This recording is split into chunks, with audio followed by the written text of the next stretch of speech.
get the show on the road. I'm very, very excited. Oh look, they're already here. Yeah, cool. I was going to introduce them, but I don't need to. You know who these two are, right? Simon and Andrew? Yeah, cool. Give them a big round of applause as they take you through the birth of IDW. It's a shame, I thought it was going to be the 20th anniversary of Transformers Cybertron. What's your favourite episode of Transformers Cybertron, Simon? Oh, yeah. that would involve me seeing. I know. so much quality to choose from.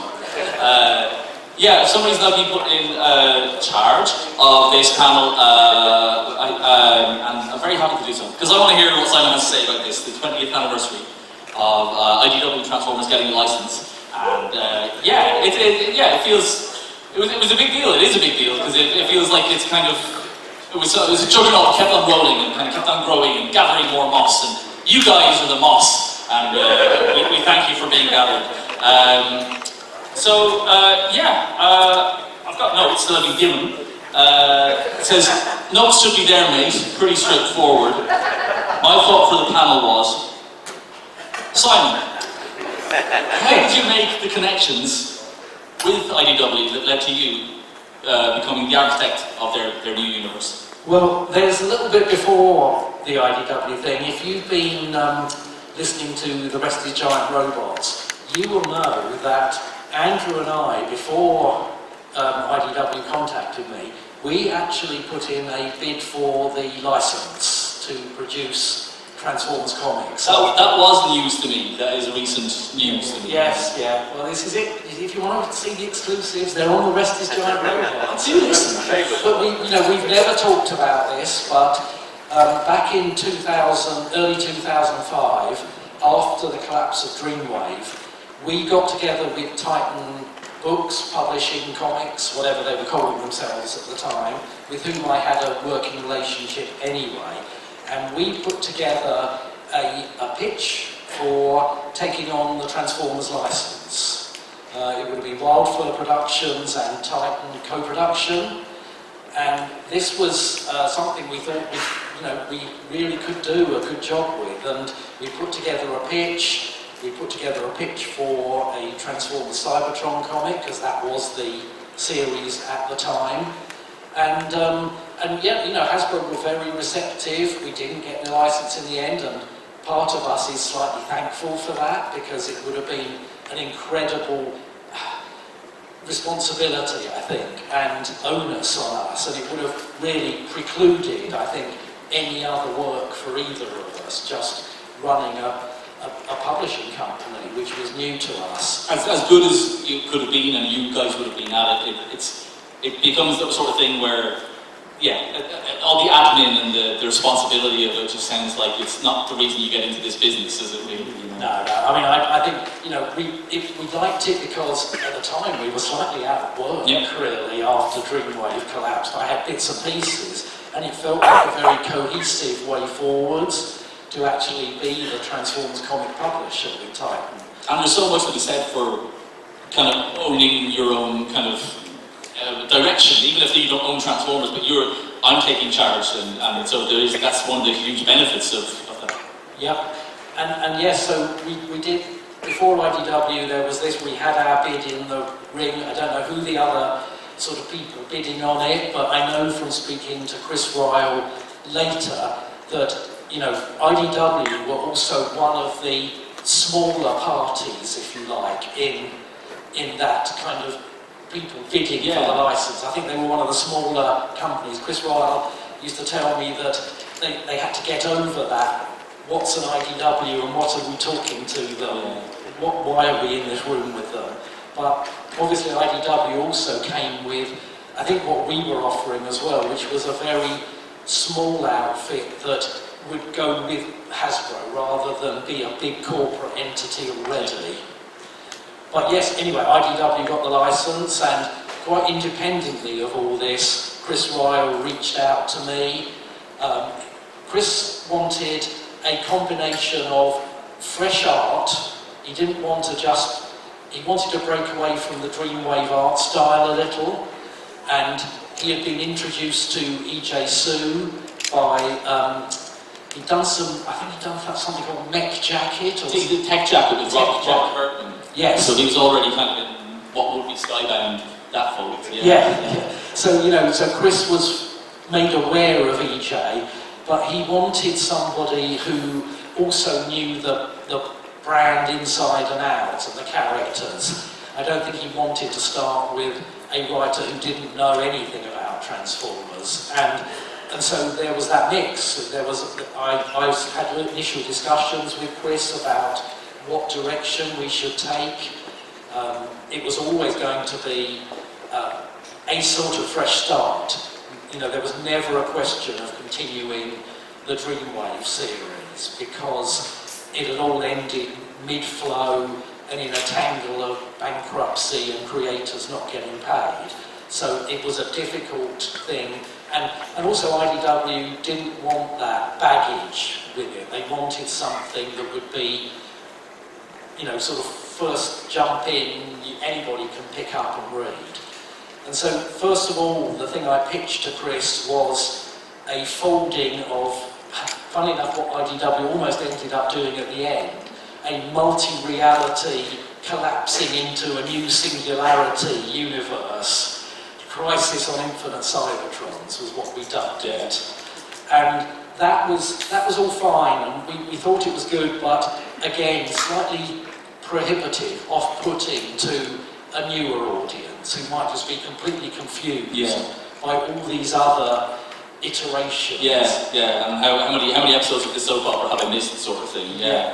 And so that was floated and discarded, and then it was Chris, I think, who said we should take as our model the Marvel Ultimate line, which had come out a few years before, so Ultimate Spider-Man, Ultimate Fantastic Four, which took the characters back to their roots, but did it in a much more modern comics, slow burn, unfolding format. So, you look at the first issue of Spider-Man, back in the day, his origin and first story is done in 10 pages. And, Ultimate Spider-Man was a mini-series to introduce. Yeah, and part of that is because it's like Ultimate Spider-Man got to fold in as part of its initial stories, all the retcons that the original Spider-Man had kind of, so all the nuances about the night Uncle Ben was murdered, as all the different writers added to that over the years, Ultimate Spider-Man was able to kind of include that in the ingredients from the formula from part one, and so that's kind of ultimately what infiltration, that idea would be. It's sort of, well, we know kind of what a Transformer story looks like now. We're not kind of putting one piece of train track in front of us, like Bob would have been at the beginning, or Stan would have been with Spider-Man. And so, it was an interesting, and especially there wasn't that much time between 2005 and Ultimate Spider-Man starting in 2000, 2001. And Ultimate Spider-Man is still one of the biggest comics on the shelves. It was definitely the model to follow and to emulate, I think. Yeah, so, that basically focused us down on, okay, it's for a start, it's a modern setting, again with the Ultimate line, it was all brought up to date, and it wasn't back in the 60s or 70s whenever these characters started, so the idea was to make it contemporary, to make it user-friendly in terms of anybody can pick this up and not feel they've missed a thing. And the other thing we wanted to do was slightly subvert the robots in disguise thing. I always felt it had been, it was there and then discarded almost. In no time at all, there were just giant robots running around. It does lose the context, doesn't it? I always think that as well, that if as great as more mixed AI is, and any or Regeneration 1 for huge chunks of it, but it's, unless there's a robot in disguise element and there's a context for how big these kind of characters are, you do lose. It's why I included a certain character from your run in the records and stuff, because she gives context. Yeah. And the other thing we really wanted to do, as I know the human characters sometimes aren't people's favourites in Transformers stories, they want the robots, and that's fine. But I honestly think that Transformers works best from a human perspective up, that it should always be through the eyes of a human being or another alien species, if you like, that we're witnessing these things, because then they get that scale and shock value that they don't get if it's just robots all around, you know, they're all the same size. And that's why we really wanted to play up that sense of the hidden aspect of Transformers on Earth, that they aren't front and centre. You know, there was this idea that the Decepticons arrive, they dig in and start to destabilise, you know, which felt a very sort of Decepticon thing to do. I was reading through this, so this is like part of the initial kind of pitch, and it sort of mentions the Autobots being on the back foot. The Decepticons, they have these infiltration units. That's what they do. They bed down on these planets and, you know, disguise themselves and kind of extract resources. And I just like the fact that the Autobots, they're both there. You don't have to see any spaceships landing or hitting volcanoes or lakes or anything like that. But just the idea that this is what the Decepticons do. They're just doing what they do, and the Autobots have to thwart them, and they're already behind. I really love that. One of the things I loved about those early issues of Infiltration, I think it helped having, well, first of all, to go back to the art style. So IDW were very much an indie, capital I, indie comics publisher. They were doing 30 Days of Night, and I think they'd started doing Lock and Key, but they had like artists like Ashley Wood and Ben Templesmith on, and so they had a really wide array of art styles allowed in their other titles. And as like strong as the Dreamwave style was, I could see why they would want to change tact in that. And so someone like EJ, he's just an incredible all-rounder, isn't he? Like, so he's got an engineering kind of background and a brain, but it means he's really good at drawing Earth vehicles that look like Earth vehicles, which really lends to the robots in disguise side of things. Yeah, and it was very much, all the characters would need a contemporary for the time makeover, and EJ was another one of those artists, a bit like Don Figueroa, who just had the brain that could completely conceive how you can take the essence of that original G1 character and update it without losing the essence of them. And so yeah, he was a great choice, and you know, we got on really well. And it's funny with EJ, he did pencils for the issue 0, because we launched with an issue 0. That's a strange. That's the one that was. That shouldn't be there. That's a Dreamwave one. Okay, alright. So I was wondering. That's all right. I was wondering where we go. So yeah, this makes way more sense. Okay, so yeah, that's some of EJ's early rough designs for Megatron and Bumblebee, and you know, you can see he was literally working from what a current make Walther P45, I believe. Yeah, I love the way I don't see past my head, but like the segmented thing he did on the original, you know, weapon to sort of figure out, well, this is going to be his hips, this is going to be his legs, you know, and also everything remains in proportion, you know, he's not changing like I would do, you know, like sort of like enlarging different parts because it looks cool or it adds to a better character silhouette. EJ's really disciplined with this sort of stuff, and he makes it work. You know, like but it really added to that feeling of, like, Don's stuff on Dreamwave, yeah, you could tell he had that sort of like engineering, this is how it would work, but because he was working largely on the sci-fi stuff, like the more within end of things for the most part, and then the G1 stuff, the pre-existing G1 stuff, it felt to me that seeing EJ doing this felt like the first time that like, oh hang on, this could work, you know, as in, there could be a Transformers movie now, or if they did, you know, like a live-action Transformers event, like, oh yeah, this works, I believe this, you know. And so, you know, we looked at, like I say, the Walther, we looked at an F-18 rather than an F-16 for the Seekers, and yet EJ was the perfect guy just to sort of dismantle those and put them back together as believable characters. And to still have, like, the storytelling chops. You know, he could draw, his stuff is really kinetic and energetic, his stuff is really imposing and quiet when it needs to be. He's also, you know, really good at drawing people. Like, I think that that's no disrespect to any and all other Transformers artists, but I think it's something that some Transformers artists can struggle with, is being good at drawing humans and people. And that's why maybe some Transformers artists don't always find work in other comic companies, because they've spent all their time and skill learning how to draw the best robots. Whereas EJ can draw the best robots and draw the best people as well. So he's a real piece of work, that guy.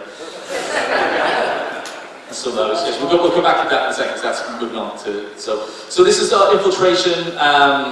One of the things I remember reading at the time when I was reading it and seeing fans react is because you realise that the main characters are now these realistic vehicles in the comic, that any vehicle in the background could be a Transformer. And I remember there being speculation, because I think there was a truck that was coloured black in one issue, so I was like, that's Motormaster, that's definitely Motormaster, you know. Stuff like how I think the battle chargers were kind of hidden before they kind of appear, that they were seeded before they actually make themselves known. And you can't really do that if you're drawing the 80s designs, do you know what I mean? Or the you know, if you're drawing toys. So no, I think I kind of gathered from talking to you at the time that you felt you were well served by working with EJ. Oh yeah, EJ was great, and you know, I think at some point in this presentation we'll get onto some of EJ's pencils he did for issue 0. Do we want to just... There we go. So these are some of EJ's pencils, and they're rare because after issue 0 we didn't bother with pencils anymore. You know, we asked him to do pencils because I think both Chris and I wanted to see and have a comment on this, but we very quickly realised that EJ could just draw anything we put in script. So I remember because I wasn't. I might have been in contact with Chris Royal at this stage, but I wasn't on board in any way. So I was reading this I was very much still a fan when I was reading this, and it just I wanted to work in comics, not just Transformers comics, and I loved the storytelling of it, I love the precision of it, I love the slow burn. I love that this is how you're starting off a Transformers story, you know, and it's, you know, like handing over a donut, a greasy donut, that's, you know, I think she mentioned something about indigestion, I think, but it's so quiet and assured of itself, you know, and it really felt like a strong start. And, you know, one of the other things, this was the first time, weirdly, I'd ever got to start a Transformers story. I don't think I'd ever come in at the beginning. That's right, yeah. I'd always dropped in somewhere after some... The relay baton is usually handed to you. Yeah. So this was a chance to actually start a storyline, which was a real big deal for me personally, just to think, okay, we're absolute blank slate here, we can build a world. This stopped us in our tracks at the time. Like it's like two pages given over to that. Yeah. And I think like that's to me like shows just really good pacing and storytelling, and just really knowing when to open up the real estate to kind of to create a moment. But I also remember there being people who were like, oh, I can't believe they gave away 2 pages to that. They could have done that in one panel. And it's like, you could have done, but we wouldn't be talking about this 20 years later if you did, you know. And it's that sense of scale. That even the fact that, you know, these jets are much bigger than like Earth vehicles, you know. Like it really felt like we were seeing something new in Transformers. And then we kind of wouldn't see again for another 2 years until the live action film came. I think the most satisfying bits in that live action film is kind of this sort of stuff, you know, with the sense of scale and the sense of they are among us, you know. Yeah, you know, I mean, we really wanted that sort of scale, that shock and awe. You know, there's a scene in issue 4 of Infiltration where Verity walks in on Megatron in an underground bunker. Maybe it's issue 5, I don't know. But she walks in, and Megatron just sort of looks down at her and ignores her. And, you know, we wanted to subvert this idea that the Decepticons don't give a damn about humans. She is nothing to him. Yeah. And this is Megatron, like, you know, he could do anything, and that's, as a reader, you kind of are aware of that even before you see him, because, like, even his arrival is built up. That was one of the other things. So, like, Optimus Prime and Megatron aren't the leads in the story. Was that, like, I mean, I think that's a good storytelling conceit anyway, because they're quite overpowered and they're quite like a black hole of magnetism. They draw that, but it's was that, you know, if you probably haven't written as much Megatron, I think, maybe as one would think.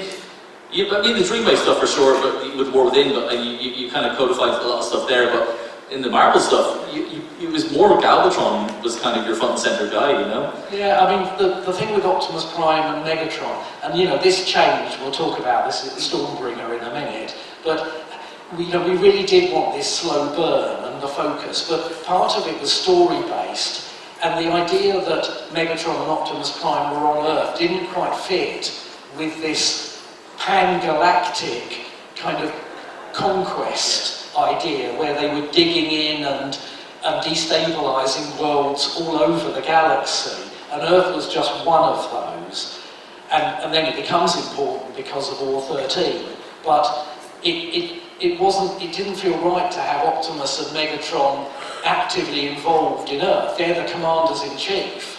And it would be a kind of group like Starscream's group that would be actually on planet doing the procedure, if you like. Do you think that would be different now if, like, the way kind of corporate kind of branding and things, and the way everything's a bit more homogenized, I guess, but like, there seems to be a lot more mandate from, like, the IP owners then, that if you were being asked to write a new Transformers comic from scratch again now, do you think that Hasbro would probably say, I'm not Optimus Prime and Megatron are in it? And they'd be a bit more firm on that? Yeah, maybe. I don't know. I mean, it was 20 years ago. I think it was a simpler time in terms of the fact, you know, I don't think Transformers was such a brand back then. No, it wasn't. I think it was just the right time, in fact, to kind of lay your mark. It was the last time it's going to happen, I think, because we were talking about it a bit last night. I think it was probably the last time that people who weren't Transformer fans, you became a Transformers fan through working on it, or a Transformers tolerator at least. But you didn't grow up with Transformers.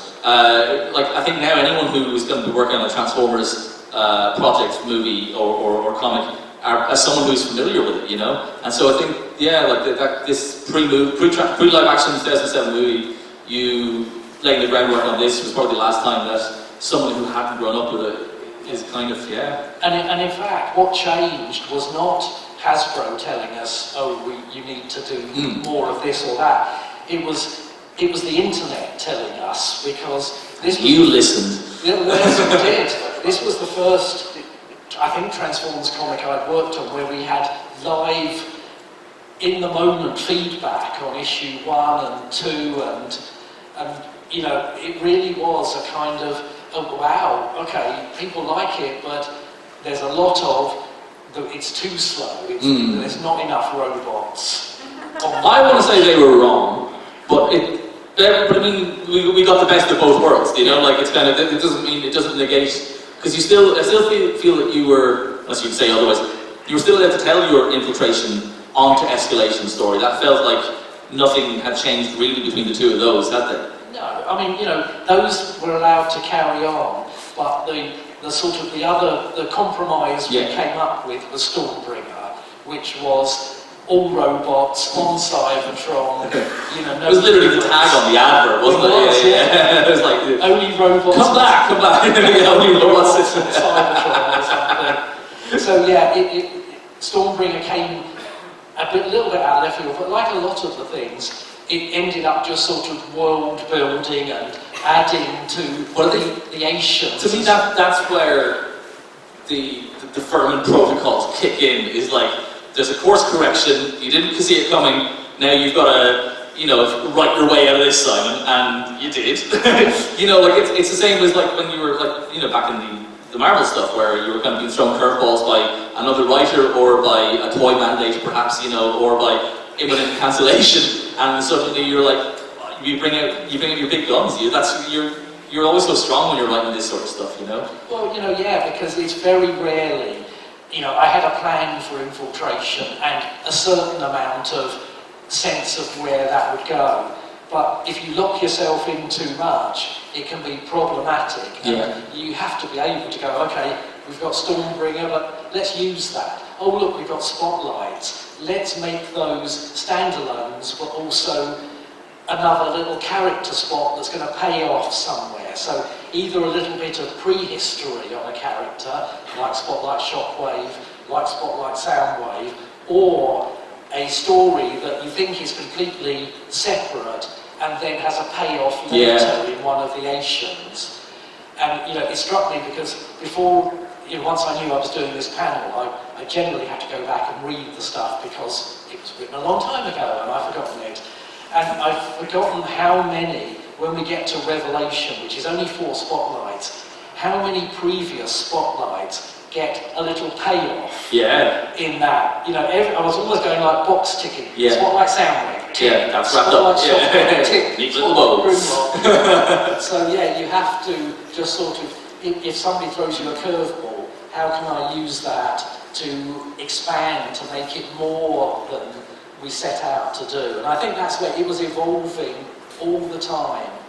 And that's the basis of comics, I think. It's very rare you get, and often writers don't get as much of a run as I got at this. I did a little count up, and everything, the Asians, the Spotlight, Stormbringer, it's 44 issues. And any writer now would go for that. Absolutely. Really. And, that's not me saying you should like it. I still wish we'd got to do, and we'll talk about this in a minute, I wish we'd got to take the Asians all the way to the 6 I had planned. But, but then again, we sort of told the story, and it just had to be condensed an awful lot at the end. Just going back to Stormbringer, so you knew that the market and your audience and your editors were looking for giant robots on Cybertron. The story that you ended up going with, was it kind of what, once you had arrived to the backstory that you were already working on, what would it have been Stormbringer, or was Stormbringer kind of specially made to kind of fill the gap that the audience were hungry for?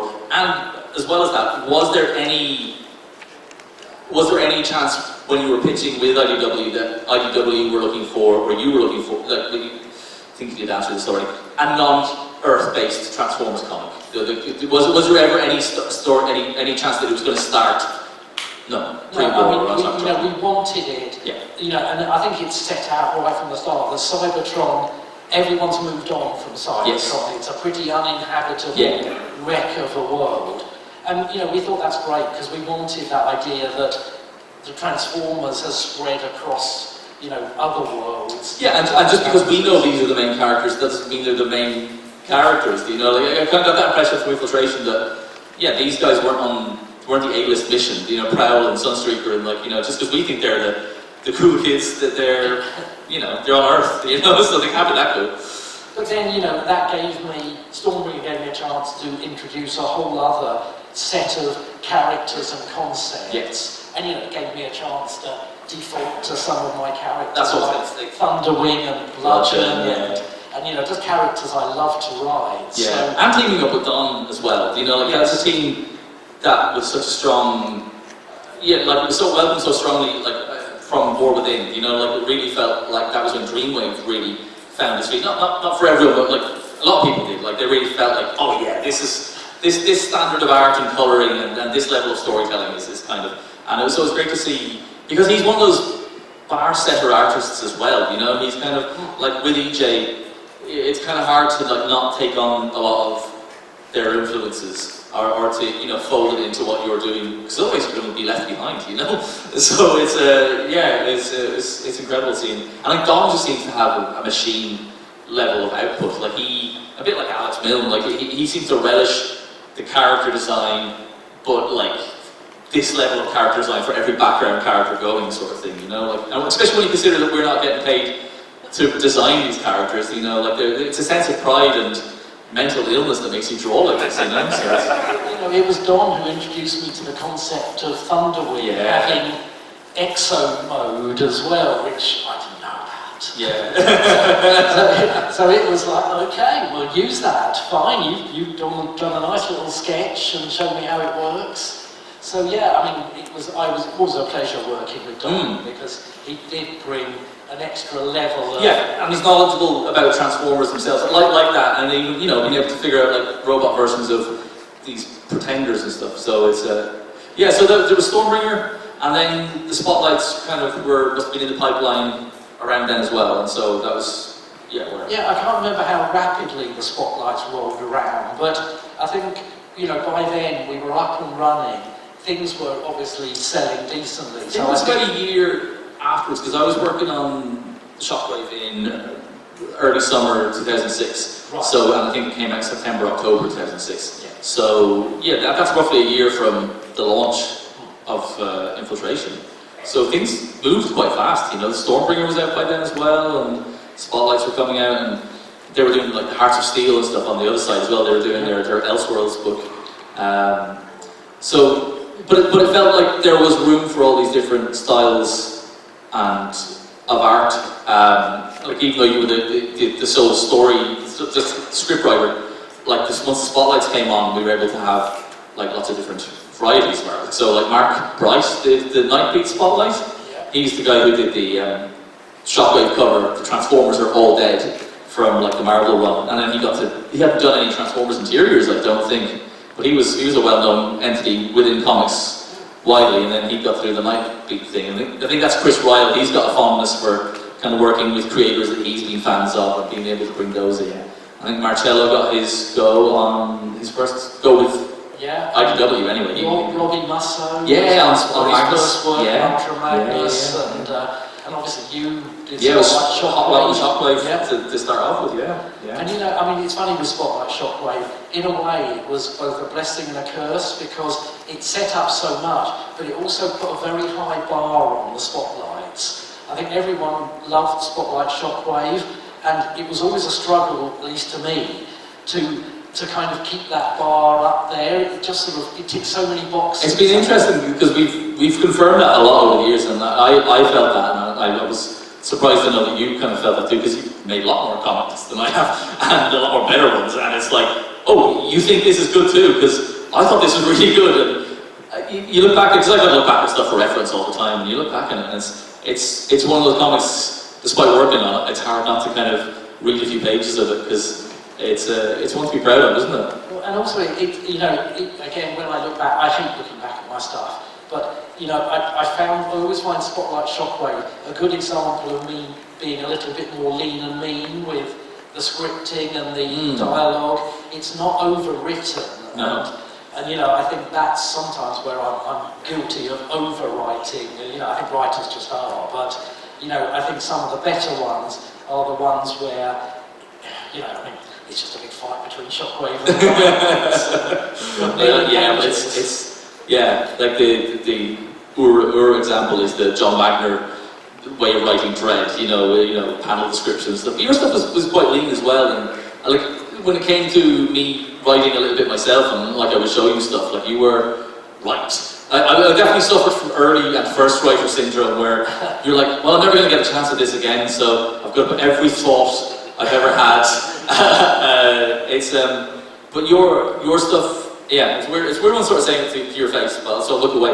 But it's you write really readable comics, and that sounds like a weird kind of like weak compliment, but it's not, because so many comics are not readable. Do you know that you no matter what kind of topic or IP or title you're on, your stuff is just really readable, and it's also really drawable. You know, so you know how to write for your readership. You also are aware that your artist is a reader as well, and you give enough room for them to come up with ideas and stuff. And that's, you've always been good at that as well. And any artist that's working who says so, you always say, if you've got a better idea, do it, or you know, I'll leave it up to you.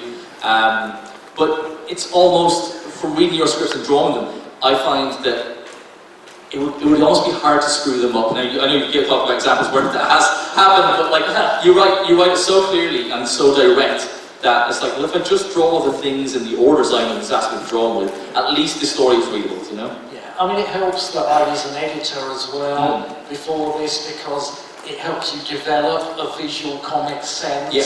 And you know, we were tutored in the Marvel way by the likes of Jim Shooter and Tom DeFalco and other Marvel editors. So I had a good idea anyway of what to put in a script and what not to put in a script. And yeah, you don't want to be too prescriptive, but on the other hand, if you're trying to marry up visual and dialogue in a particular way, you need the artist to do it that way, otherwise the whole gimmick falls apart a bit.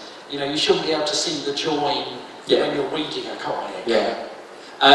So when Maximum Dinobots was posited, that was when, I guess, all the Megatron was kind of happening at that stage, was it? Or was we knew it was coming down? Yeah, I mean, we got up to Devastation, and Volume 4 would have been Machination.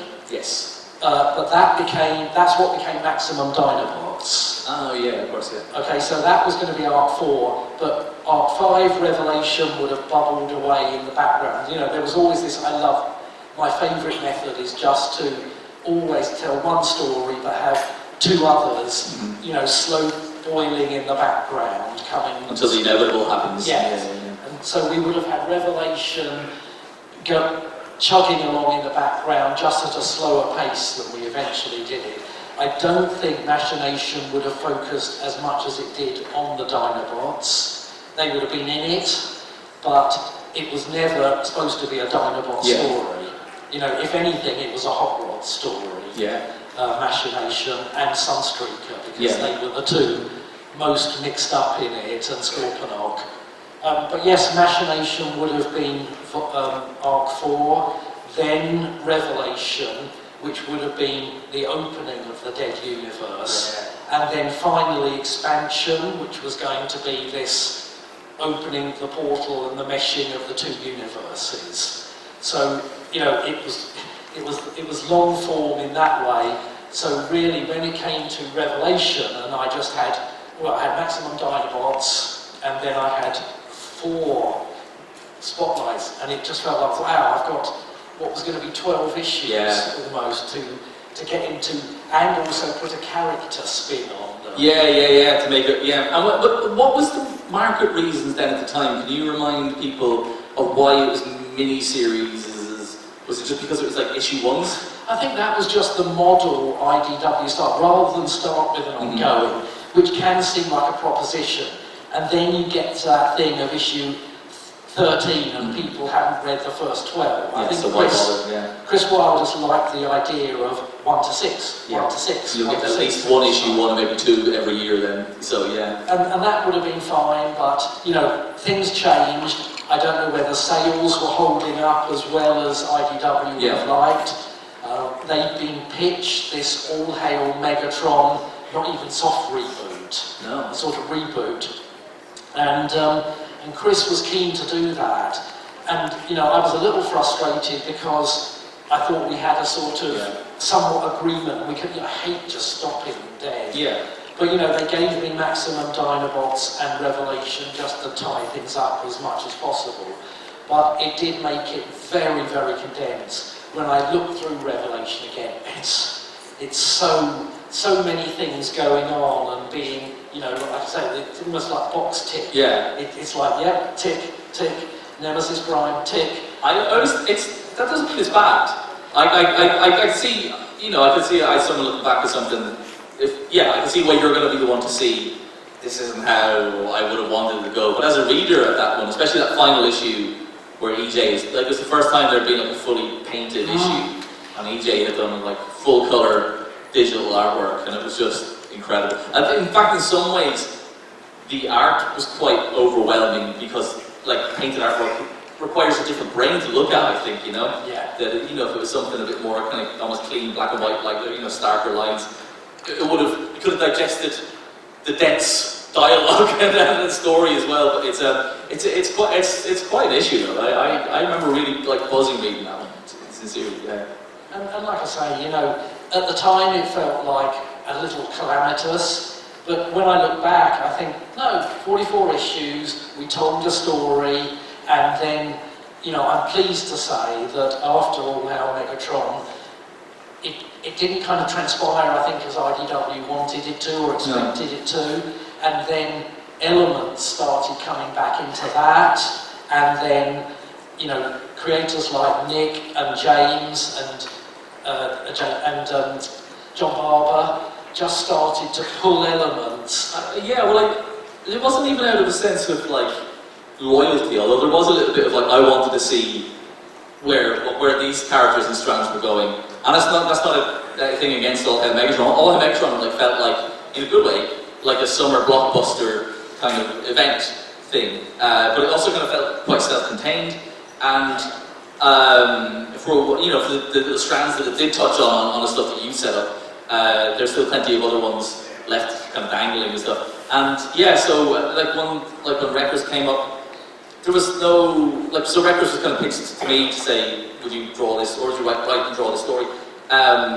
There was the only kind of like inspiration or springboards that I could find were based off, you know, because you had used the Records, because they weren't the Records in All Hail Megatron, they were kind of the 1986 movie cast, you know, so whereas when we last seen Springer before that, he was the leader of the records, you know, and so I was like, well, I've got to go back to Stormbringer then, and kind of, and Garrus 9, and in the end, like, from Spotlight RC, so it was like, it was just felt more fertile grounds, I think, kind of, so that's my excuse for robbing your grave. So. But no, I mean, I was so pleased to see that, you know, it hadn't just come to this sort of clanking dead end, and like I say, all the subsequent creators were picking up on that, expanding on it, and, you know, you had Heart of Darkness, and you had, you know, Dark Cybertron, and, you know, all 13, you know, what were the other 12? And, you know, and I love that these answers... And that lasted to the very end, like that, like, there's all these still things, and, you know, Shockwave did it and stuff, you know, 35 minutes ago. Like, that was all right up till the very end of the IDW run, so it's, I think, I hope that you're at peace with the fact that maybe you weren't the one to kind of, you know, do more on it. I mean, it was more that I'd like to have got the initial vision. Yeah, for sure, And then it's like, fine, you know, sort of, it can go wherever from here. But like you say, when you've been given what you think is an agreement, that's a hard one to kind of course correct in your own brain, I think. But, you know, that's the way of the biz. It is, We don't own these characters, we're not the publisher. No. So, you know, you have to go with the flow, you have to be adaptable. And, you know, it wasn't like I burned any bridges with IDW. No, because you were, like, even around Maximum Dinobots time, that was just after the live-action movie, but you were doing live-action movie tie-ins and comics and stuff, and you were co-writing with Chris, I think, some of the stuff, the prequel stuff. Yeah, I mean, we did all the sort of movie tie-in stuff, some sequel, you know, Nefarious, Revenge of the Fallen sequel, and then there was Regeneration 1. Yeah. So I never felt that it was a kind of, you know, a divisive thing between me and IDW, because, you know, you can't afford in this business to have hissy fits and stamp your feet and... Well, creators can't anyway. No. But yeah, so, you know, it all worked out very well. Yeah, I think you're very pragmatic, and you're always quite good at that, leaving personal stuff aside. And I think Chris Riley's quite good at being personable. I think he's a good connector of people. Like, even though obviously you were unhappy with the decision he made, he still had enough goodwill in the tank, and knew your importance and wanted to work with you as well. You know, so. I mean, Chris is a generally good guy, so, you know, there was no hard feelings at all. It's just, you know, it's working in the comics biz. So what happened in Revelation? Is that broadly how it would have happened, but just over? Yeah, just massively condensed. You know, things that were supposed to be a whole arc happen in a few pages. So for all the people who were complaining that Thundercracker's Sonic Boom took 2 pages in the first one, they got what they wanted in this one. So I mean, it was super dense. You know, I think they're fighting on 4 fronts in the final issue, plus Optimus versus Nemesis, and plus, I think there's a Soundwave subplot that gets resolved, and 6 others, and then I reread the last page, and it's a little narration by Sideswipe, I think it's... Yeah. It's because it's his spotlight, I guess. So it's his spotlight, and it just says, oh, and that wasn't the end of it. There was this, and then there was that, and then there was that. So, you know, you get in what you can. It's real, like, sort of 7-year-old's way of writing, isn't it? So, like, you got to the end of your notebook, and that's a story for another. You're not getting them, but this is what would have done. This is what I would have done. That's good. I think I've gone through all Dave Wallace's notes that he gave me to go through here. Should we ask questions? That's what I was going to suggest, Is there any questions? I have a question. Yeah. I feel like... Oh, you're here, are you? Here as Why am I here? Quick one for you. Dreamwave. Right? No, don't worry about it. So you obviously did Armada and Energon, where it was mandated that there was a trio of human characters. Did that influence your notion to have a trio of human characters be the forefront of your IDW run? You know, I've never thought of it that way, but possibly. It's possible, it just evolved that way. I mean, when we came up with Hunter and Verity and Jimmy, they all had a sort of distinct story role to play in it. It was like, you know, we were definitely channeling that sort of X-Files conspiracy theory, hidden world thing that was and it's kind of Hunter O'Neill, like this conspiracy theorist in the desert. That was a cute character in 2005, but now it would be a dangerous character. You cannot trust. It was definitely the baddie, so you wouldn't trust Verity in a van with this guy. And you know, so they all had a role. I mean, Jimmy, I think, would have been more of a character if we'd gone on with it. He was always supposed to be, you know, a mechanical genius, savant, and that never really got played out particularly. But yeah, they were all there very much as a storytelling point and to keep that human aspect to it at all times, really. But no, I'd never thought of just, oh, it was like Energon, it was a 3-human character lead. Any others? Have we got microphones roving? Yes, we'll take one over here, because I was standing over here at the time, so. Yeah, off you go. Hi there. Apologies if this is an oft-asked one, because it's been a point that it's been joked in universe in later comics. We've seen it in the mobile games as well, about the Decepticons, about the infiltration sieges, the different phases. You've gone over a couple of titles, what the Asians would have been, but had you been able to expand it, would those have been the infamous 6 phases, or was there a different kind of blueprint that Megatron had for infiltrating and subterfuge? Yeah, I don't think they were literally the titles of the phases. I don't think we ever get to detail what all the phases are, only that there were 6 of them, and that we were going to, I thought, have 6 story arcs to go with that. But no, there was no phase called Machination, because obviously that was Scorponok's side thing. So no, it wasn't really, and I'm not sure I even ever made a list of what the phases were going to be, except that phase 6 was something, you know, end of the world-ish. But no, I don't think we ever got round to detail. It sounded nice and cataclysmic, like, you know, like the phase 6, or, you know, like 6 shot is phase 6, the power of phase 6, and, you know, I love it. But no, I don't think we ever gave them all names. Yeah, I've got one here. Hi. How much did the new Avengers Transformers crossover, that's like in the middle of that run, how much were you consulted on that? Was that just something that was sort of like dropped on you? It's like, oh, we're doing this as well? Yeah, absolutely no connection really at all. That was a whole, felt sort of standalone entity in its way. But no, I mean, you know, I didn't need to be consulted for them to do an Avengers Transformers crossover, but neither did I think of it as linked to what we were doing either. I mean, it feels like its own entity when I look back at it. Just one over there. Hi. Yeah, go. You've got a microphone.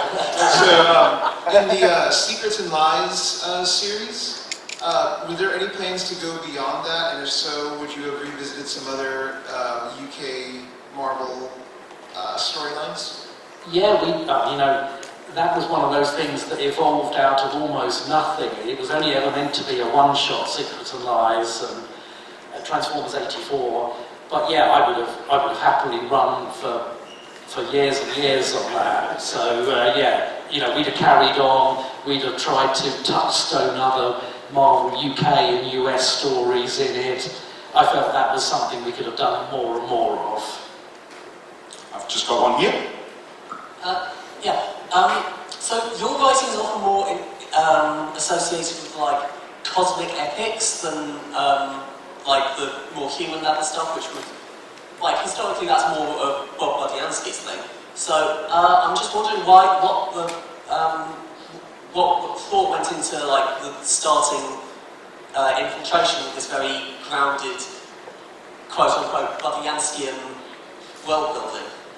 Well, it is and it isn't. I mean, infiltration is set on Earth and it's very Earth-centric, but I think this idea that this is happening on other worlds happens or has happened on other worlds, and there is a precedence, was there from the start. So I never saw it as just set on Earth. It was just that our focus, because it's relatable and very G1-ish to set it on Earth with a human perspective, but it was always with a view to, like a bit with Generation 2, the Marvel series, that was always meant to start close in and then pull back the focus each subsequent arc. So what you think is the story is only part of the story, and you see, oh look, there's a bigger picture, and then, oh, and an even bigger picture. And I think that was where we started with Infiltration, keep it really close in, hint at other things, and then pull back on that to reveal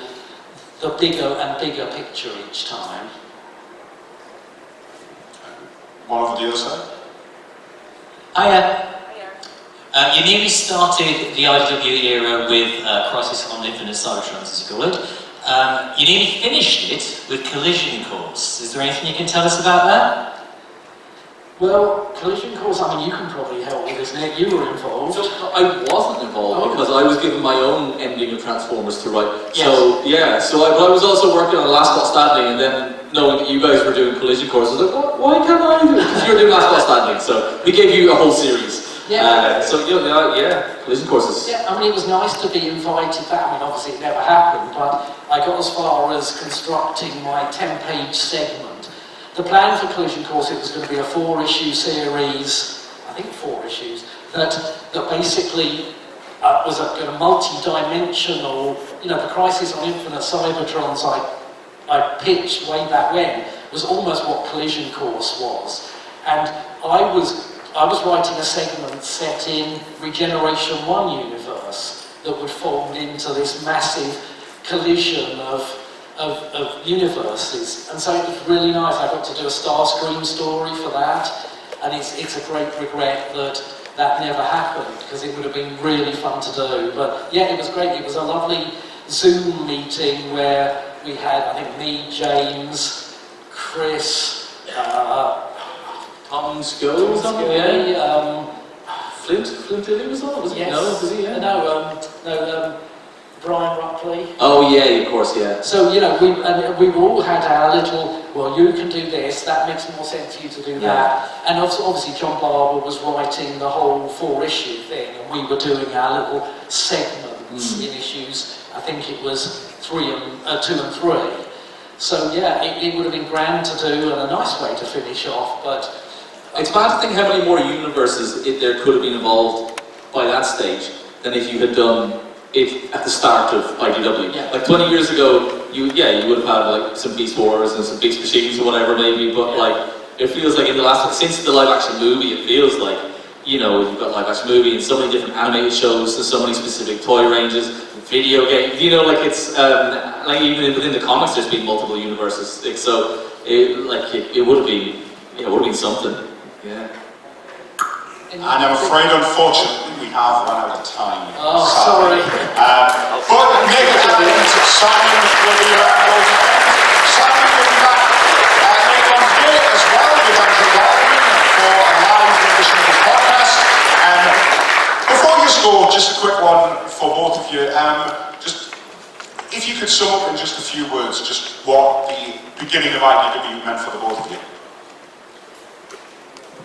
For me it was, again, that idea of being right there at ground zero was a very big thing for me at the time. But just that, 17 years of IDW, and really it's sort of underpinned so much now, and there probably wouldn't be a Skybound license. There definitely wouldn't be the community, I don't think. It feels like that's something that it's been grounds for the community to kind of get their claws into and kind of build from. And I think that's something. For me, the start of IDW was a dream come true. I was gonna stop trying to get into comics and maybe go to animation college and to work in professional American comics on Transformers. With my favourite writer as the writer of the first issue, working with Josh Burton, my favourite colourist. Everything's been down. Every day has been disappointing since then. Yeah, and I hate to end on a downer, but there'd be no James Roberts. I know, that's true. So yeah, so maybe. We know. Yeah, well, okay, so listen, we were going to go kill Hitler with our new time machine, but we're actually just going to go back and stop IDW. Yeah, exactly. You're welcome. Give them a